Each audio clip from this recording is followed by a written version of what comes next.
नवजात शिशुको हेरचाह, नरम हड्डी र सुरक्षित ह्यान्डलिङ WHO युनिसेफ अनुसार बारे जानकारीमूलक भिडियोमा स्वागत छ।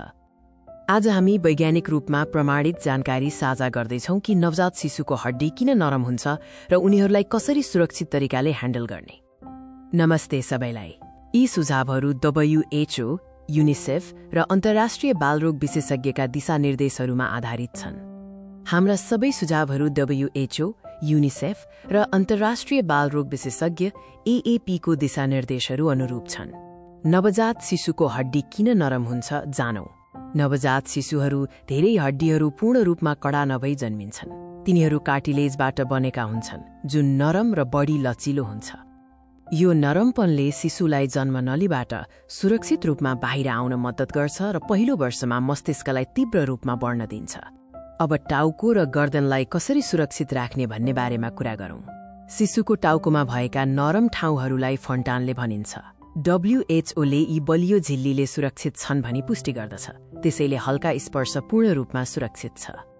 नवजात शिशुको गर्दनका मांसपेशीहरू पूर्ण रूपमा विकसित नभएकाले उठाउँदा, समात्दा वा खुवाउँदा सधैँ टाउको र गर्दनलाई सहारा दिन WHO सिफारिस गर्छ। हिप सुरक्षित स्वान्डलिङ र जन्म सम्बन्धी चोटपटक बारे जानौं।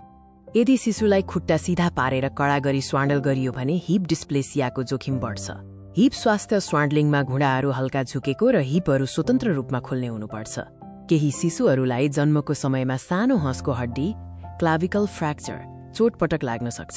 यदि सुन्निने, पाखुराको कम चाल वा पाखुरा उठाउँदा रुने जस्ता संकेतहरू देखिएमा तुरुन्तै डाक्टर कहाँ जान WHO सल्लाह दिन्छ।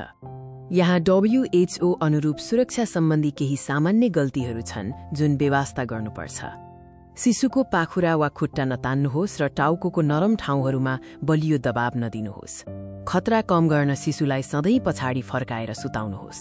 सुत्ने सतह बलियो, सफा र सिरानी वा खुकुलो कम्बलमुक्त राख्नुहोस्। WHO र धेरै राष्ट्रिय स्वास्थ्य निकायहरूले नवजात शिशुहरू, विशेष गरी स्तनपान गर्ने शिशुहरूका लागि दैनिक भिटामिन D सप्लिमेन्ट सिफारिस गर्छन्। निष्कर्षमा, शिशुको हेरचाहका लागि महत्त्वपूर्ण सन्देश के छ हेरौं। नरम हड्डीहरू पूर्ण रूपमा सामान्य छन्। उनीहरूलाई केवल कोमल र जानकारीपूर्ण हेरचाह आवश्यक छ।